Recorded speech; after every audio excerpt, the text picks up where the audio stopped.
37장 예수가 카시미르 골짜기를 지날 때 상인들의 행렬이 지나가고 있었다. 그 일행은 5지리로 형성된 땅으로 손모양의 도시인 라우르로 가는 도중이었다. 상인들은 레흐에서 이 선지자가 말하는 것을 듣고 그의 기적을 본 일이 있었으므로 다시 보게 된 것이 반가웠다. 그리고 예수가 라우르로 가고 있고 그런 다음 신들을 가로질러 페르시아를 통과해 서쪽으로 가고 있으나 타고 갈 동물도 없다는 것을 알고는 예수에게 안장과 장비를 갖춘 낙타를 드렸다. 예수는 그 대상 행렬과 함께 여행하였다. 라우르에 도착하자 아자인인과 브라만 사제들이 그를 기쁘게 맞이했다. 아자인인은 여러 달 전에 베니레스에서 밤중에 예수를 찾아와서 진리의 말씀을 들었던 사제였다. 예수는 아자인인의 손님으로 있으면서 그에게 많은 것을 가르쳤다. 그는 공기, 물, 땅의 영을 지배하는 방법을 가르쳤으며 용서의 비밀 교리와 죄를 씻어내는 방법을 설명해 주었다. 어느 날 아자인인과 예수가 사원의 현관에 앉아 있는데 한때의 유랑악단이 사원의 뜰 앞에서 노래하고 악기를 연주했다. 예수가 말했다. 우리는 일찍이 이 지역에 교양 있는 사람들 가운데서도 이 광야에 거친 아이들이 노래하는 것보다 더 달콤한 음악을 들어본 적이 없습니다. 이들의 재능, 이들의 힘은 어디서 나오는 걸까요? 한 번의 짧은 인생에서 그들은 이토록 우아한 목소리, 조화와 음률의 법칙에 대한 지식을 얻을 수 없었을 것입니다. 사람들은 이들을 영재라 부르지만 그런 것은 없습니다. 모든 것은 자연 법칙의 결과일 뿐입니다. 이 사람들은 어리지 않습니다. 이 정도의 표현력과 순수한 음성과 솜씨를 가지기 위해서는 1000년도 충분하지 않습니다. 10,000년 전에 이 사람들은 화성법에 통달했습니다. 옛적에 그들은 분주한 인생을 살면서 새들이 지저귀는 멜로디를 포착해 완전한 형태로 만들어 하프로 연주했습니다. 그들은 다양하게 표현되는 음들을 사용하는 다른 방법을 또 배우기 위해 다시 왔습니다. 이 유랑악단은 천국의 오케스트라의 한 부분을 이루고 완전한 것들의 땅에서 천사들은 그들이 연주하고 노래하는 것들을 들으며 기뻐할 것입니다. 예수는 라우르의 평민들을 가르쳤다. 병자들을 고치고 사람들을 도와주었다. 예수가 말했다. 우리는 우리가 얻고 가진 것으로 부자가 되는 것이 아닙니다. 우리가 가지고 있는 유일한 것은 남에게 나누어 주는 것뿐입니다. 만일 당신들이 완전한 삶을 살고자 한다면 당신의 동족을 위한 봉사에, 사람들이 낮은 형태의 삶으로 여기는 삶을 위한 봉사에 당신의 삶을 바치십시오. 예수는 라우르에서 지체할 수가 없어서 사제들과 다른 친구들에게 작별했다. 그리고 신드로 갔다. 제8부 페르시아에서의 예수의 삶과 일 28장 예수가 고향으로 향하는 길에 페르시아에 들어간 것은 24살 때다. 그는 마을에서 잠시 걸음을 멈추고 그들을 가르치고 병자를 치료했다. 사제들과 지배층들은 그를 환영하지 않았다. 그가 하층민들에 대한 그들의 무자비함을 비난했기 때문이다. 평민들은 그를 따랐다. 때로는 마을 우두머리들이 당돌하게도 예수가 가르치거나 병자를 고치는 것을 막으며 방해하려 들었다. 그러나 예수는 개의치 않고 무리를 가르치고 병자를 고쳤다. 이윽고 예수는 페르시아 왕들이 묻혀있는 도시 페르세폴리스에 도착했다. 이 도시는 3명의 동방 박사인 호르, 룬, 메르가 사는 곳이기도 했다. 그들은 24년 전 예루살렘 하늘에 약속의 별이 떠오른 것을 보고 새로 태어난 왕을 찾아 서쪽으로 찾아왔던 자들이었다. 그들은 또 처음으로 예수를 시대의 스승으로 예우하여 그에게 황금을, 유황과 몰약을 선물했다. 이 동방 박사들은 스승들이 언제나 그러하듯이 예수가 페르세폴리스에 가까웠음을 미리 알고서 그를 마중하러 나갔다. 그들이 예수를 만났을 때 한낮의 광명보다 더 밝은 빛이 그들을 에워쌌다. 사람들은 네 사람을 보고 이들은 변모하여 인간이라기보다 신들처럼 보였다고 말했다. 호르와 루는 나이가 들었으므로 예수는 두 사람을 낙타 위에 태우고 메르와 함께 길을 인도하여 페르세폴리스로 향했다. 동방 박사의 집에 도착하자 그들 모두 크게 기뻐했다. 예수가 자신의 삶에 흥미진진한 이야기를 들려주었고 호르와 메르는 아무 말도 하지 않았다. 다만 하나님을 찬양할 뿐이었다. 다만 북쪽에서 온 3명의 현자가 페르세폴리스에 있었다. 한편 북쪽에서 온 3명의 현자가 있었다. 그들은 가스파, 자라, 멜존이었다. 가스파는 마귀의 땅에서 가장 지혜로운 스승이었다. 예수가 이곳에 왔을 때 3사람은 호르, 메르의 집에 있었다. 이 7사람은 7일 동안 아무 말도 하지 않았다. 그들은 침묵의 형제단과 함께 친밀한 교감을 나누며 집회실에서 앉아 있었다. 그들은 빛과 계시와 권능을 구했다. 다가오는 시대의 율법과 계율은 이 세상의 모든 스승의 지혜를 필요로 하였다. 39장 마귀의 신을 기리는 축제가 열리자 사람들이 페르세폴리스에 모였다. 축제의 날 마귀의 지도자가 말했다. 이 신성한 경내에는 자유가 있습니다. 원하는 사람은 말하십시오. 예수가 말했다. 아버지 하나님의 자녀인 나의 형제들이여 자매들이여 오늘 사람들의 아들들 가운데 가장 축복받은 분들은 여러분들입니다. 여러분은 거룩하신 한 분과 사람을 이해하고 있기 때문입니다. 여러분의 순수한 예배와 삶을 하나님께서 기뻐하십니다. 그러므로 여러분의 스승인 자라투스트라는 찬양을 받아 마땅합니다. 천지를 창조하신 7영을 낳으신 위대한 하나님은 오직 한 분이시며 이들 위대한 영들은 해와 달과 별에서 사람들의 아들들에게 나타납니다. 그러나 여러분의 성스러운 책에는 이 7 가운데 2이 우월한 힘을 가지고 있는데 이들 중 한 영은 모든 선을 창조했고 다른 한 영은 모든 악을 창조했다고 되어 있습니다. 존귀하신 스승들께서 어떻게 그런 악이 모든 선에서 태어날 수 있는지 말씀해 주시겠습니까? 한 마귀가 말했다. 만약 당신이 내 말에 대답할 수 있다면 당신의 문제가 해결될 것이오. 우리는 모두 악이 있다는 사실을 인정합니다. 그것이 무엇이 되었건 그것은 원인이 있습니다. 유일하신 하나님이 이 악을 만들지 않았다면 악을 만든 신은 어디에 있습니까? 예수가 말했다. 한 분이신 하나님께서 만드신 것이 무엇이든 선이며 최초의 위대한 원인과 같이 7 영은 모두 선이며 그들의 창조의 손길에서 나오는 것은 모두 선입니다. 그런데 모든 창조된 것은 저마다의 색채와 음색과 형태를 가지지만 어떤 음색은 그 자체는 선하고 순수할지라도 다른 것과 섞일 때 불협화음을 일으킵니다. 그리고 어떤 것들은 비록 선하고 순수하지만 다른 것과 섞일 때 불협화음과 독성이 있는 것을 만듭니다. 그것을 사람들은 악이라 합니다. 그러므로 악은 색채나 음색이나 선의 형태가 조화롭지 못하게 섞여 있는 것입니다. 사람은 언제나 현명하지 않지만 그런데도 자신만의 의지를 지니고 있습니다. 사람은 힘을 가지고 있고 그것을 이용하여 하나님의 선한 것들을 수많은 방법으로 혼합하여 조화롭지 못한 소리와 악한 것들을 만들어냅니다. 그리고 모든 음색과 형태는 그것이 좋든 나쁘든 생명을 얻어 악마나 요정 또는 선한 영이나 악한 영이 됩니다. 이처럼 인간이 악을 만들고서 그를 두려워하여 도망치므로 그 악은 대담해져서 인간을 내몰아 그를 고뇌의 불길 속에 집어던지는 것입니다.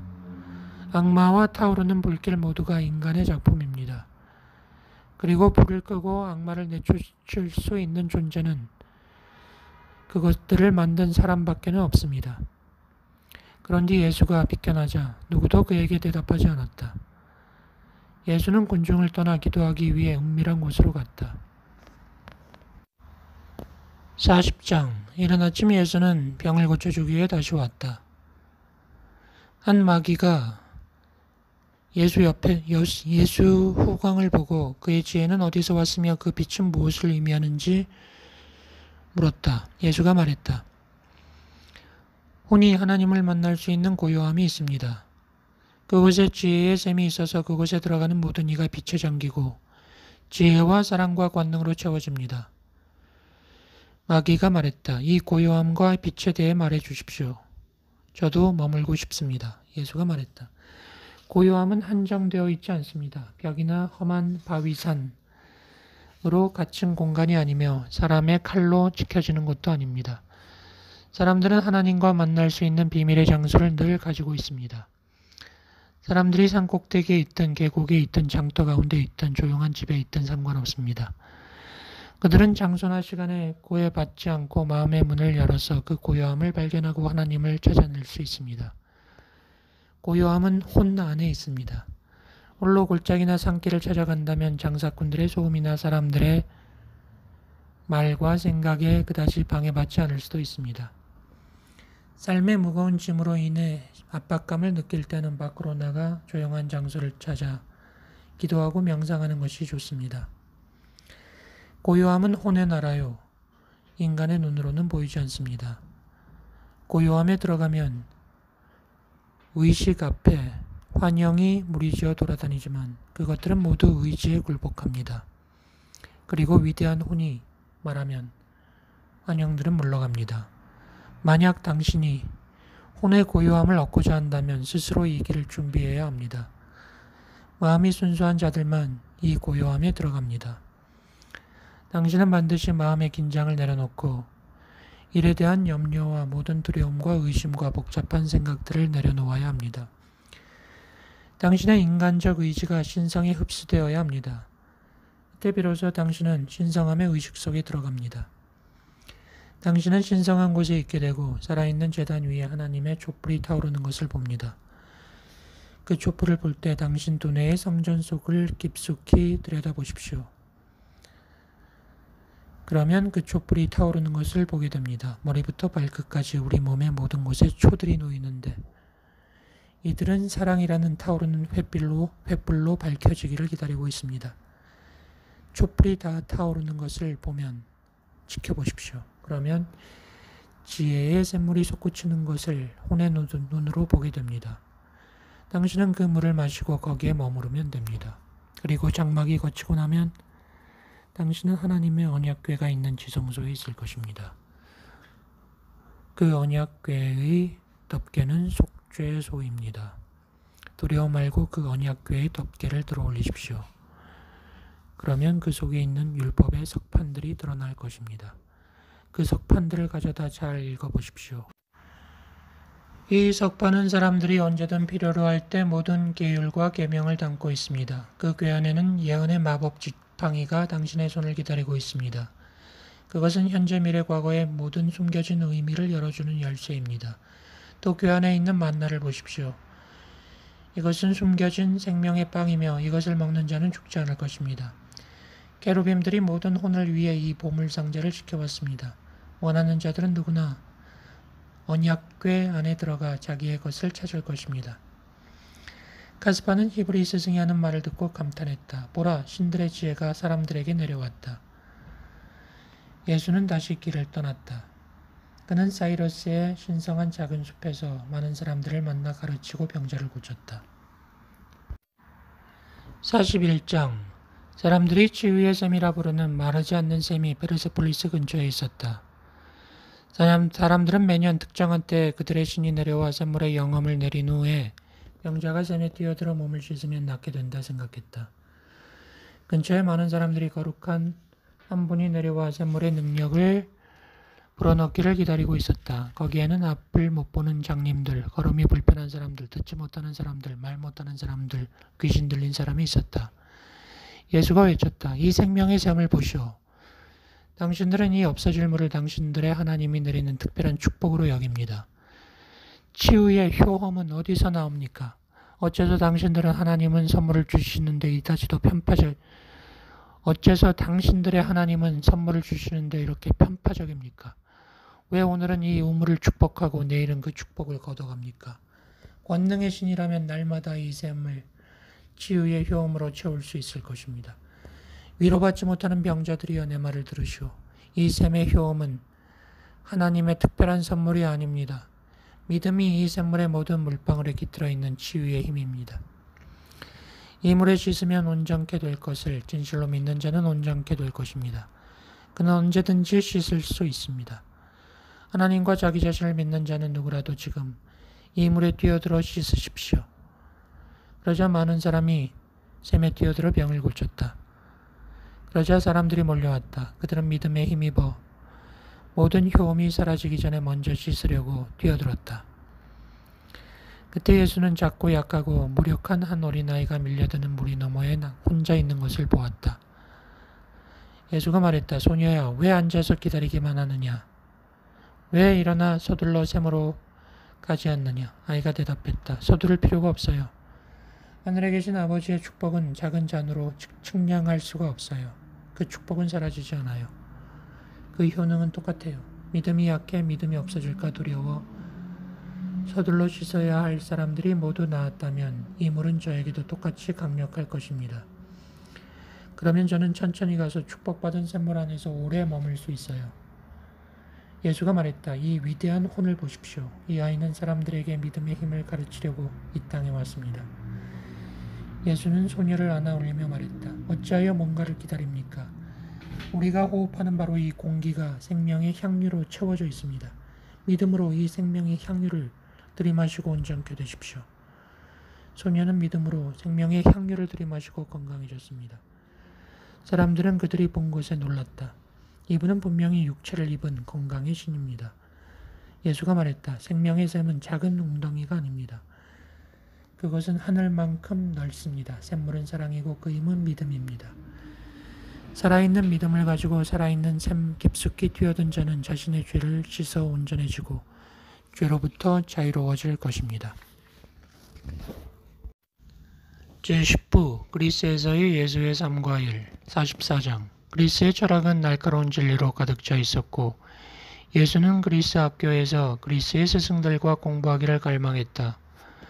그래서 예수는 나사렛의 집을 떠나 갈멜산을 넘어 항구에서 배를 타고 곧장 그리스의 수도에 도착했다. 아테네인들은 그를 보고 기뻐했다. 그리스인 스승 가운데 아볼로가 있었다. 그는 신탁의 옹호자로 불렸으며 현자로 인정받고 있었다. 아볼로는 예수를 위해 그리스 학문의 모든 문을 열었다. 예수는 아레오파구스에서 가장 현명한 스승들의 연설을 들었다. 그러나 예수는 더 위대한 지혜를 가르쳤다. 한 번은 원형 경기장에서 아볼로가 청했을 때 이렇게 말했다. 오래전에 자연의 법칙에 밝은 사람들이 여러분의 도시가 서 있는 이곳을 찾아냈습니다. 여러분은 지구의 일부에 지구에 고동치는 거대한 심장이 하늘을 향하는 에테르파를 쏘아 올리는 곳이 있어 위로부터 내려오는 에테르를 만난다는 것을 잘 알고 있습니다. 그곳에는 영의 빛과 총명함이 밤하늘의 빛처럼 빛납니다. 지구상의 어떤 곳도 아테네가 서 있는 곳보다 진실로 더 영적인 축복을 받은 곳은 없습니다. 그 어떤 땅도 여러분의 명예의 두리마리에 적힌 위대한 사상가의 고향은 아니었습니다. 나는 과학이나 철학이나 예술에 대해 말하려고 온 게 아닙니다. 여러분은 이 분야에서 지금 세계 최고입니다. 그러나 여러분들의 높은 성취는 감각의 경계를 넘어서는 세계로 가는 디딤돌에 불과한 것입니다. 나는 감각의 영역을 넘어선 삶과 그 안에 있는 삶, 사라지지 않는 진정한 삶에 대해 말하고자 합니다. 과학이나 철학에는 혼이 스스로를 인식하거나 하나님과 교감할 수 있을 만큼 강력한 힘이 없습니다. 나는 여러분의 위대한 사상의 흐름에 머물지 않을 것입니다. 오히려 그것들을 혼의 통로로 돌려놓을 것입니다. 영의 숨결의 도움을 받지 않은 지적 작업은 보이는 문제를 해결하는 경향이 있을 뿐 그 이상은 없습니다. 감각은 지나가는 사물의 단순한 그림만을 마음에 가져올 뿐 사물의 실체를 다루지 않습니다. 감각은 영원한 법칙을 이해하지 못합니다. 그러나 사람은 혼 속에 그 장막을 찢어내는 무언가를 가지고 있어서 사물의 실제 세계를 볼 수 있습니다. 우리는 이 무엇을 영의식이라 부릅니다. 그것은 모든 혼 속에 잠자고 있으며 성스러운 숨결이 반가운 손님으로 오기 전까지는 깨어날 수 없습니다. 이 성스러운 숨결은 모든 혼의 문을 두드리지만 사람의 의지가 그 문을 열기 전까지는 들어갈 수 없습니다. 지성은 그 열쇠를 돌릴 힘이 없습니다.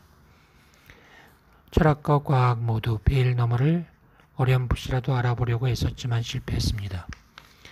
혼의 문을 여는 비밀은 오직 삶의 순수함과 기도와 성스러운 생각에 의해서만 건드려집니다. 오 그리스 사상의 흐름이여 돌아오십시오. 여러분들의 깨끗한 물을 영적 생명의 홍수에 섞으십시오. 그러면 영적 의식이 더 이상 잠들지 않을 것입니다. 사람은 알게 될 것이고 하나님이 축복하실 것입니다. 사람들이 놀랐다. 45장 여러 날 동안 그리스 학자들은 예수의 예리한 말을 경청했다. 어느 날 예수와 아볼로가 해변을 걸을 때 들빛 신전의 사자가 와서 말했다. 아볼로 선생님, 어서 가시죠. 신탁이 당신들에게 말을 하려고 합니다. 아볼로가 예수에게 말했다. 선생님, 델보이의 신탁을 보고 그가 하는 말을 듣고자 하신다면 같이 갑시다. 그들은 갔다. 그들이 델보이에 이르자 흥분이 밀려왔다. 아볼로가 신탁 앞에 서자 신탁이 입을 열어 말했다. 현재 아볼로여, 종이 12번 울렸으니 이제 시대의 자정이 도래했도다. 대자연의 자궁 안에서 시대들이 잉태되고 자라나고 마침내 떠오르는 태양의 영광 안에서 태어난다. 그러나 그 시대에 해가 저물면 그 시대는 무너져 사라진다. 델보이 시대는 영광과 명성의 시대였다. 신들은 나무와 황금, 소중한 돌의 신탁을 통해 사람들의 아들들에게 말해왔다. 이제 델보이의 해가 저물었고 신탁은 쇠퇴할 것이다. 사람들이 그 목소리를 더 이상 듣지 않게 될 것이다. 신들이 사람을 통해 사람에게 말할 것이다. 그 살아있는 신탁은 이제 신성한 숲에 서 있다. 높은 곳에서 로고스가 내려왔다. 지금부터 나의 지혜와 권능은 줄어들 것이고 지금부터 임마누엘의 지혜와 권능은 커질 것이다. 모든 스승을 이곳에 머물게 하라. 모든 피조물이 그의 말을 듣고 그 임마누엘을 경배하게 하라. 그 후 신탁이 40일 동안 다시 말을 하지 않았다. 사제들과 사람들은 놀랐다. 그들은 살아있는 신탁이 신들의 지혜를 전하는 것을 듣고자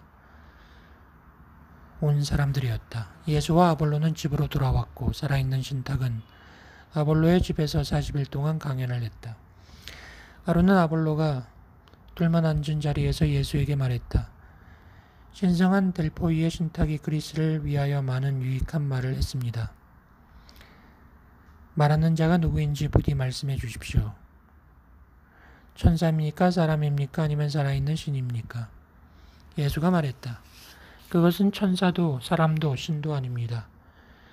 그것은 그리스의 위대한 스승들의 비길 데 없는 지혜이며 하나의 위대한 정신으로 합쳐진 것입니다. 이 거대한 정신은 그 스스로 혼의 본질을 취하여 생각하고 듣고 말합니다. 그것은 위대한 스승들의 사상과 지혜, 믿음과 희망을 먹는 동안 살아있는 영혼으로 남아있을 것입니다. 그러나 그리스의 위대한 스승들이 이 땅에서 사라질 때 이 거대한 정신도 없어질 것이며 그때 델보이의 신탁은 더 이상 말하지 않을 것입니다. 16장 그날은 축제일이었다. 예수는 아테네 해변을 걷고 있었다. 폭풍이 몰아쳐 배가 흔들렸다. 선원들은 물에 빠져 죽고 해안가는 시체로 뒤덮였다.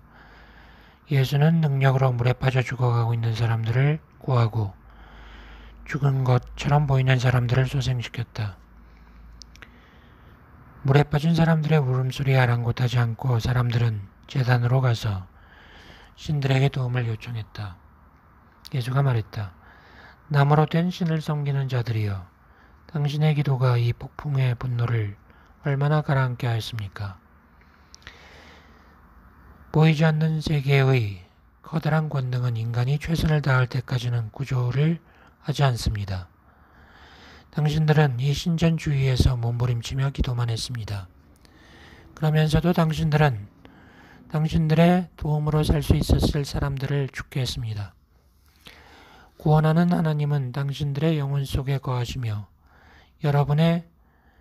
당신들의 발과 다리와 팔과 손을 사용하여 나타나십니다. 힘은 결코 게으름을 통해 나오지 않습니다. 누군가가 여러분의 짐을 짊어주기를 기다리면서 또는 당신이 하도록 지시받은 일을 누군가가 함으로써 나오는 것도 아닙니다. 최선을 다해 자기 짐을 짊어지고 자기 일을 하면 여러분들은 하나님이 기뻐하실 제물을 바친 것입니다. 그런 뒤에 거룩하신 한 분께서는 여러분의 희생으로 바쳐진 장렬하는 석탄의 깊은 숨을 불어넣으시고 그 불길이 타오르게 하셔서 여러분의 영혼을 빛과 힘과 유익함으로 채웁니다. 인간이 어떤 종류의 신에게든 할 수 있는 가장 효과적인 기도는 도움이 필요한 사람들을 도와주는 것입니다. 당신들이 남을 위해 하는 일을 하나님께서 똑같이 당신들에게 베푸십니다. 그리고 하나님께서는 이런 방법으로 도와주십니다. 그리스에서 할 일은 모두 마쳤다. 예수는 그리스에서 할 일을 마치고 이집트로 가야 했다. 아볼로와 그리스 최고의 스승들과 여러 계층의 많은 사람이 히브리 성자를 보기 위해 서 있었다. 예수가 말했다.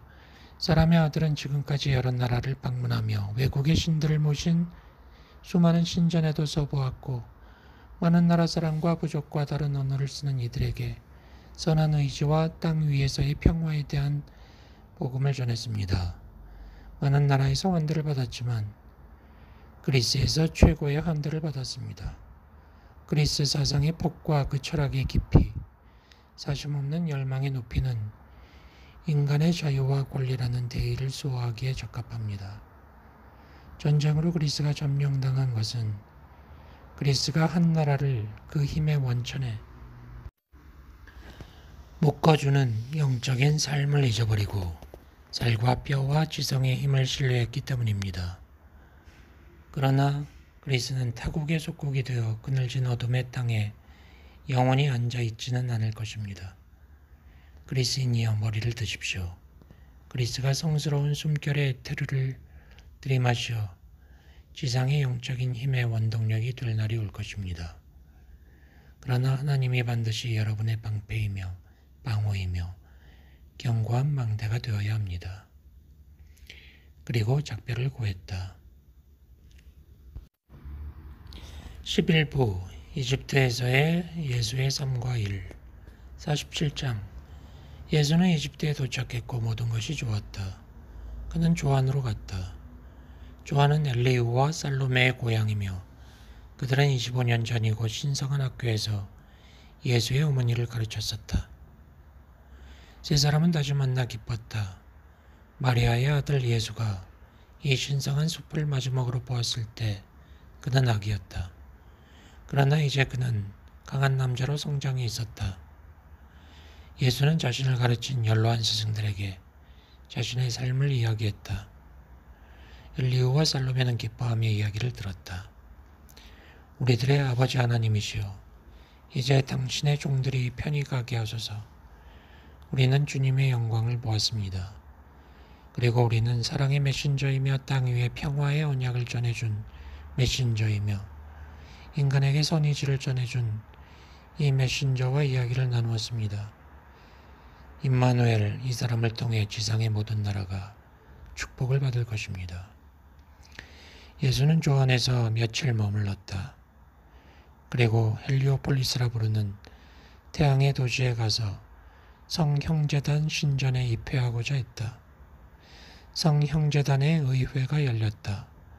그리고 예수는 신비의식 사제 앞에 섰다. 사제가 물었다. 왜 이곳에 오셨습니까? 예수가 말했다. 나는 지상의 삶의 모든 길을 걸을 것입니다. 모든 배움의 전당에 앉을 것이고 인간이 도달한 최고의 높이에 도달할 것입니다. 나는 내 형제의 슬픔과 실망과 가혹한 시련을 알 수 있도록 도움이 필요한 사람들을 도울 방법을 알 수 있도록 누구의 고통이라도 마주할 것입니다. 형제들이여, 나를 당신들의 어두운 토굴 속에 들어가게 해주시오. 그러면 당신들의 가장 어려운 시험을 통과하겠습니다. 스승이 말했다. 그렇다면 비밀스럽고 신성한 성형제단의 계율을 엄수하겠다는 서약을 하시오. 이렇게 하여 예수는 비밀 성형제단의 서약에 맹세했다. 스승이 다시 말했다. 가장 높은 정상은 가장 깊은 곳에 도달하는 자만이 도달할 수 있습니다. 당신은 가장 깊은 곳에 도달하게 될 것입니다. 안내자가 예수를 안내했고 예수는 샘에서 목욕을 했다. 예수는 의식을 행할 수 있는 옷으로 입은 후 신비의식 사제 앞에 섰다. 60장 예수가 7 성자와의 모임을 마치고 말한다. 7일간의 침묵이 지나가고 예수가 현자들과 함께 앉아 말했다. 생명의 역사가 이 불멸의 원리 속에 요약되었습니다. 이 원리들은 신성한 도시가 세워질 7 언덕과 같습니다. 이들은 우주교회가 세워질 7개의 초석들입니다. 나는 나에게 주어진 일을 할 때 놓인 위험을 알고 있습니다. 인간의 본성은 쉽게 움츠러들 수 있습니다. 그러나 나는 성스러운 숨결 속에 나의 의지를 맡겼고 성스러운 숨결에 의해 말하고 행할 것입니다.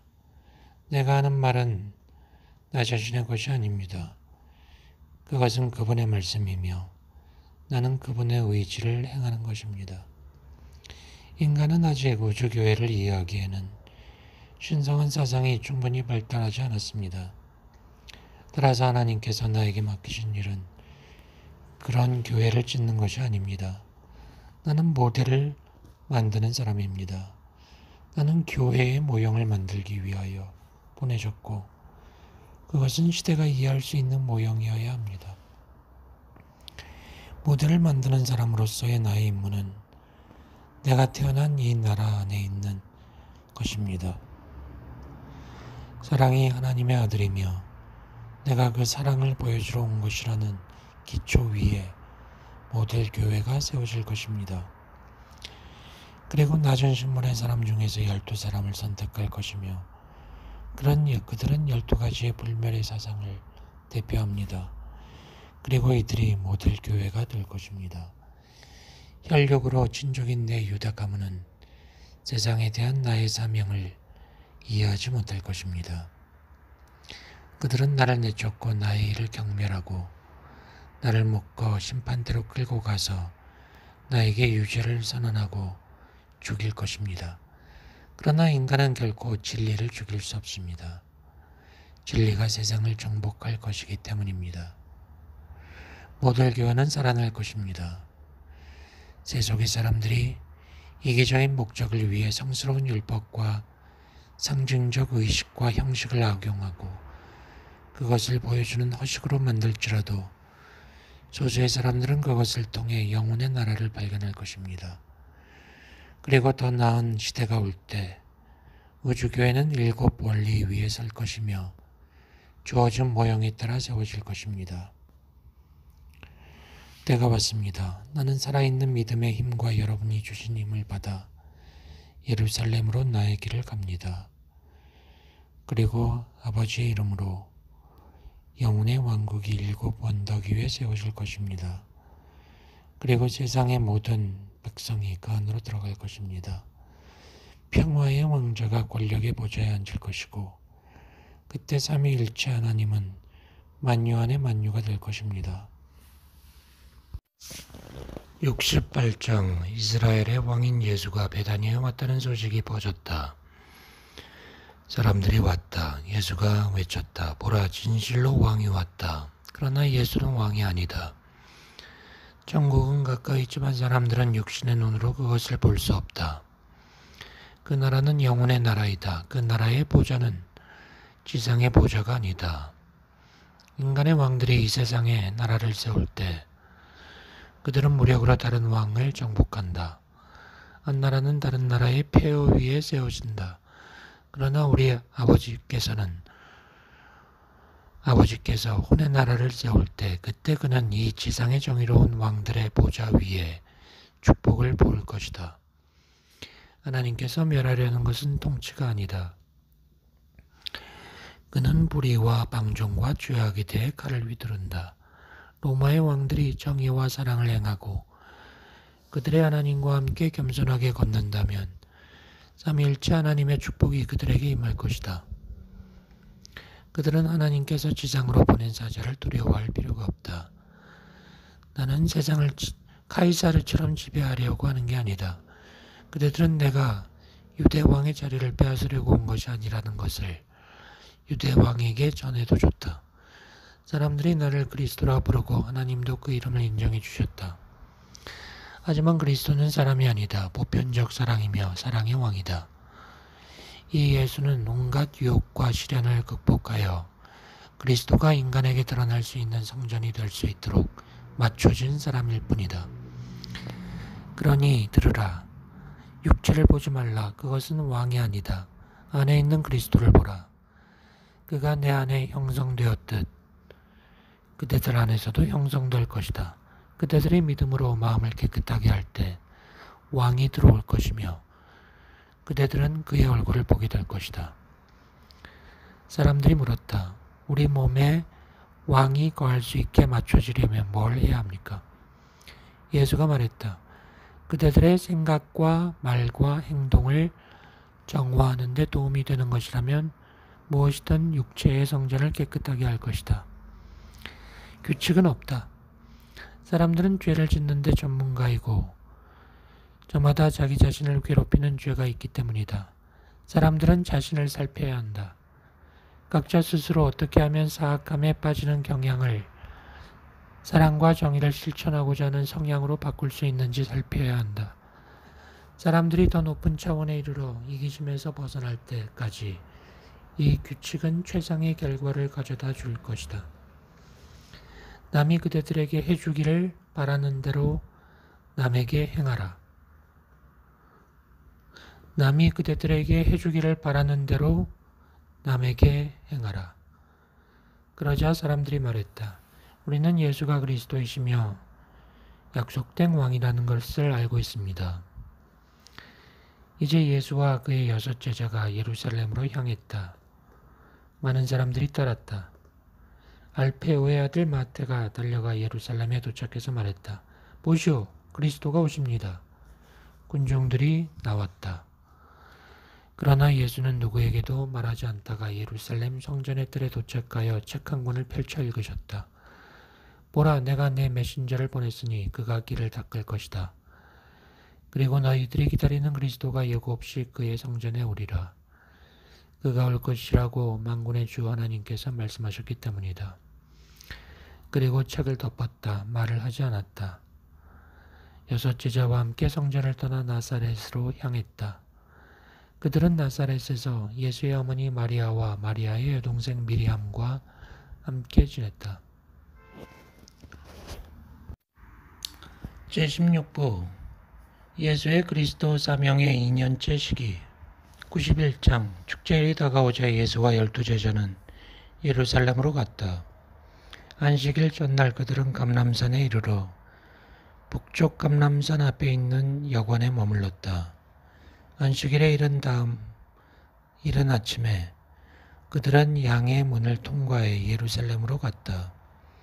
문 가까이 있는 베데스다라는 샘에 많은 병자가 모여 있었다.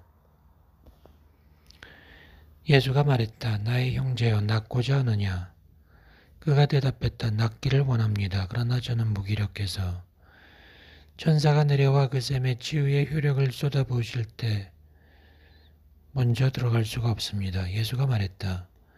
누가 단지 몇몇 채 혜택받은 사람들을 위해 이 샘에 효력을 주려고 천사를 이곳에 보내겠는가? 내가 알기로 하나님이 아니다. 그분은 모든 사람을 똑같이 대하기 때문이다. 또한 천국의 치유샘에 다른 사람들보다 더 좋은 기회를 가진 사람은 없다.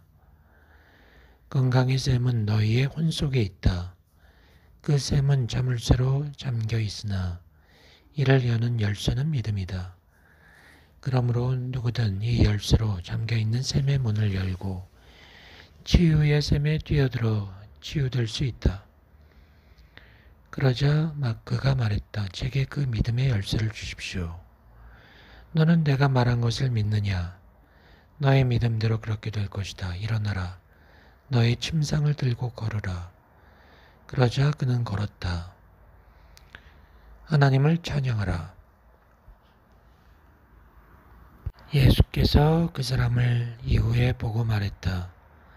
네가 온전케 되었으니 이제부터 자기 인생을 바르게 살라. 더 이상 죄를 짓지 말라. 그렇지 않으면 더 큰 재앙이 닥칠 것이다. 그가 자기 이야기를 제사장에게 했더니 그들이 격노하여 이렇게 말했다. 율법은 안식일에 사람을 고치는 것을 금한다. 예수가 말했다. 아버지께서는 안식일에도 일을 하시는데 왜 나라고 못하겠는가? 그분께서는 안식일에도 다른 날과 마찬가지로 비와 햇볕과 이슬을 내리시며 풀이 자라게 하고 꽃들이 피게 하시며 수확을 재촉하신다. 제사장들은 예수가 스스로 하나님의 아들이라고 주장하였으니 더욱 화가 났다. 제사장들의 지도자인 아비후가 말했다. 이 자는 우리나라와 율법을 위협하는 자다. 그를 죽여야 한다. 예수가 말했다. 아비후 선생, 그대는 학식 있는 사람이며 생명의 법칙을 알고 있어. 그러니 창세기에서 볼 수 있는 인간의 딸들을 아내로 맞아들인 하나님의 아들들이 누구인지 말해주시오. 우리의 조상 아담은 누구였고 언제 이 땅에 태어났소? 그에게 아버지가 있었어? 아니면 그가 하늘에서 별처럼 땅에 떨어졌어? 우리는 모세가 아담은 하나님에게서 왔다고 말한 것을 읽었소. 만약 아담이 하나님에게서 왔다면 그는 하나님의 후손이요 하나님의 아들이요. 우리는 그 하나님의 아들인 아담의 자녀이요. 그러니 학식이 있는 제사장이요 우리가 하나님의 자손들이 아니라면 도대체 뭐란 말이오? 그러자 제사장은 가버렸다. 예수가 말했다. 모든 사람은 하나님의 자손이며 만약 그들이 거룩한 삶을 산다면 그들은 하나님과 함께 거하는 것이다. 그들은 하나님의 일을 보고 이해하며 하나님의 성스러운 이름 안에서 이런 일들을 행할 수 있다. 번개와 폭풍은 햇빛과 비와 이슬과 마찬가지로 하나님의 사자이다. 모든 하늘의 덕은 하나님의 손에 있고 모든 충실한 하나님의 자손들은 이러한 덕과 권능을 사용할 수 있다. 사람은 이 땅 위에 하나님의 뜻을 펼치기 위해 보내진 대행자로서 병자들을 고칠 수 있으며 공기 중의 영들을 다스릴 수 있고 죽은 자들을 살릴 수 있다. 내가 이러한 일들을 행할 수 있는 권능을 가졌다고 해서 이상할 것이 아니다. 모든 인간이 이 같은 권능을 얻을 수 있다. 그러나 우선 낮은 자아에서 나오는 열망을 정복해야 한다. 그리고 의지가 있으면 이런 열망을 정복할 수 있다. 그러므로 사람은 땅 위에 있는 하나님이며 하나님을 높이는 사람은 반드시 사람을 높여야 한다. 아버지와 그 자녀가 하나이듯이 하나님과 사람 역시 하나이기 때문이다. 보라, 내가 이르노니 때가 왔다. 죽은 자들이 사람의 목소리를 듣고 살아날 것이다. 사람의 아들이 곧 하나님의 아들이기 때문이다. 이스라엘 사람들이여 들어라. 그대들은 죽음 속에서 살고 있고 무덤 속에 갇혀 있다. 무지와 불신보다 더 깊은 죽음은 없다. 그러나 모든 사람들은 언젠가 사람의 목소리로 인해 똑똑히 들리는 하나님의 목소리를 듣고 살 것이다. 그대들 모두가 하나님의 자녀들이라는 것을 알 것이며 하나님의 신성한 말씀으로 하나님의 일을 하게 될 것이다. 그대들이 생명으로 나올 때, 즉 자신들이 하나님의 자녀라는 것을 깨닫게 될 때, 그때 정의의 삶을 살아온 그대들은 생명의 들판에서 눈을 뜨게 될 것이다. 그러나 죄의 길을 사랑하는 자들은 부활의 순간의 심판대 앞에서 빚을 갚아야 될 것이다. 그대들이 무엇을 잘못하였든 그것은 완전한 인간의 수준에 도달할 때까지 또다시 행해져야 하기 때문이다. 그러나 때가 오면 가장 낮은 자와 높은 자들이 함께 일어나 빗속으로 걸어갈 것이다. 내가 그대들을 하나님에게 고소하겠는가? 아니다. 그대들의 선지자 모세가 그렇게 했다. 그리고 만일 그대들이 모세의 말을 듣지 않는다면 나의 말도 듣지 않을 것이다. 99장 율법에는 거짓말하지 말라고 쓰여 있다. 그러나 율법의 관점에서 보면 거짓말을 하는 사람은 진실이 아닌 것을 말하는 것이 틀림없다. 한편 영적인 율법에 비추어 보면 어떤 형태의 기만도 거짓에 불과하다. 하나님의 이름으로나 선하든 악하든 어떤 영의 이름으로도 맹세하지 말라. 맹세해서는 안 된다. 맹세에는 아무런 이득이 없기 때문이다. 그의 말이 어떤 종류의 맹세로든 뒷받침되어야만 하는 사람은 하나님의 눈에나 사람의 눈에나 신뢰할 수 없다. 맹세로는 나뭇잎을 떨어뜨릴 수 없고 머리카락도 색을 변하게 할 수 없다. 가치 있는 사람은 사실을 사실대로 말하며 사람들은 그가 진실을 말하고 있다는 것을 안다. 사람들에게 그가 진실을 말하고 있다고 믿게 하려고 많은 말을 하는 사람은 거짓말을 감추기 위해 연막을 피우고 있는 것이다. 누구라도 동시에 두 주인을 섬길 수 없다. 하나님을 경배하는 채 하면서 동시에 바알세불을 경배하는 사람은 하나님의 적이다. 그는 경건한 마귀이며 모든 사람들의 재앙이다. 사람들은 하늘과 땅에 동시에 보물을 쌓을 수 없다. 눈을 위로 들어 하늘의 안전한 금고를 보고 그곳에 보물을 두어라.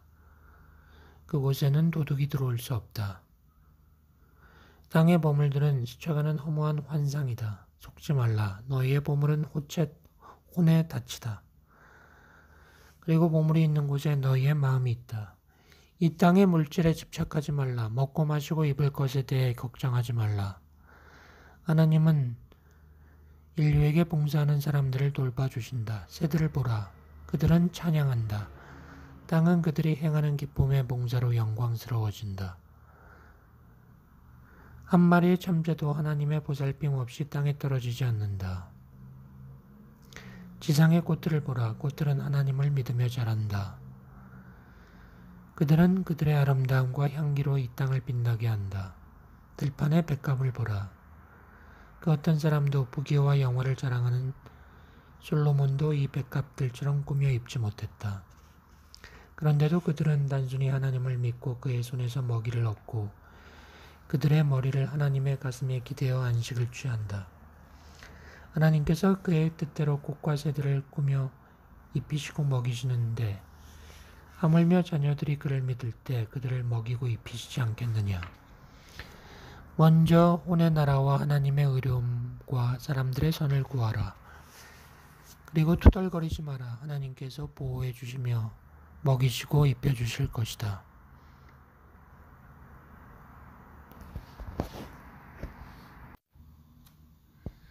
(182장) 오순절이 다가오면서 예루살렘은 경건한 유대인과 각국에서 온 개종자들로 찼다. 모든 그리스도인이 만나 완벽한 조화를 이뤘다. 그들이 침묵의 기도를 드리며 앉아있을 때 멀리서 폭풍이 다가오는 것과 같은 소리가 들렸다. 그 소리는 전동이 열리는 것처럼 사도들이 앉아있는 방 안을 가득 메울 때까지 커졌다. 빛이 나타났다. 사람들은 건물이 불타는 것으로 생각했다. 불덩이같이 보이는 12개의 공이 하늘에서 떨어졌다.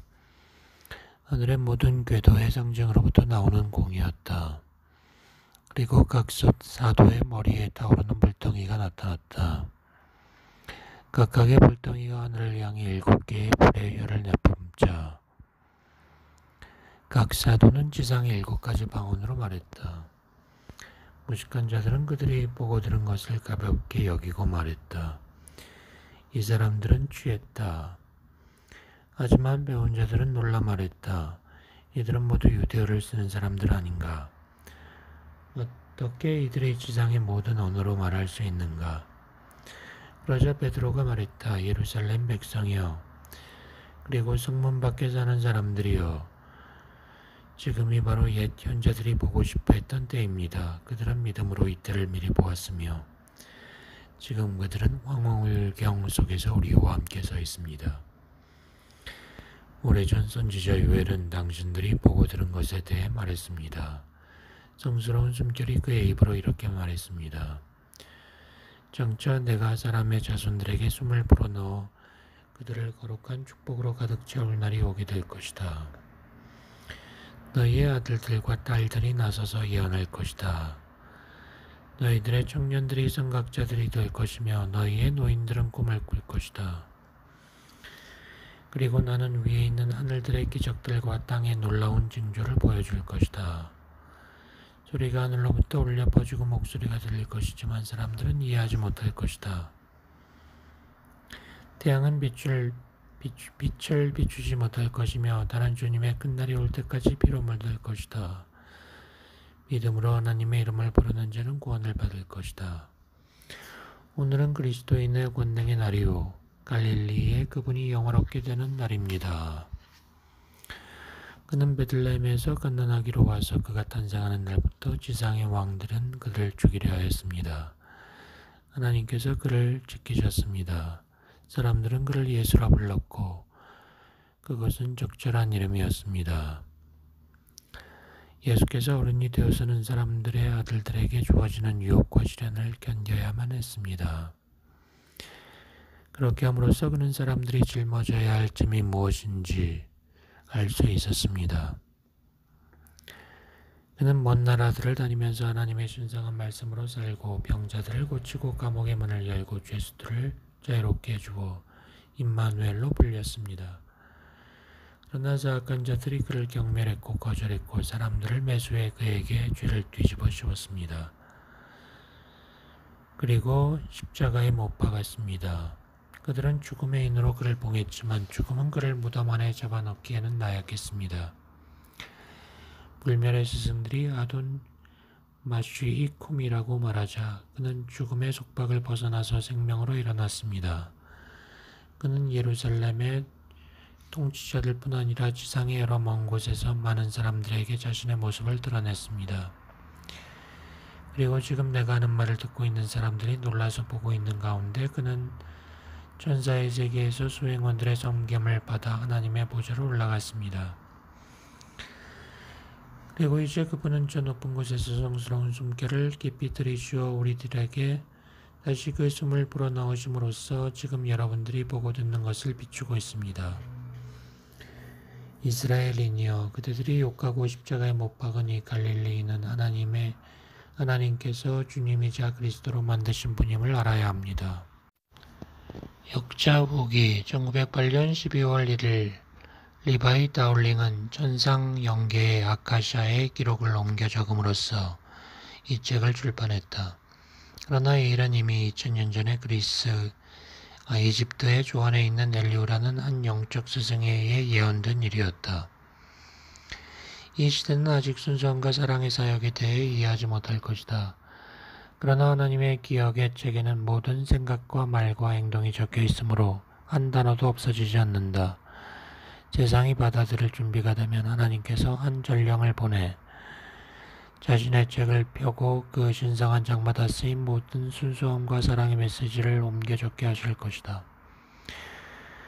하나님의 기억의 책과 한 메신저 그리고 그 시대의 미성숙함이 이 책이 나오게 된 배경이 되었다. 그리고 7장에서 12장에 있는 엘리후와 살로메의 가르침 속에 핵심적인 내용이 들어가 있다. 이 책의 내용과 기존의 사복음서의 내용을 비교해 보면 보병궁 복음서의 내용이 더 구체적이면서 사복음서와 상충되지 않는다는 것을 알 수 있다.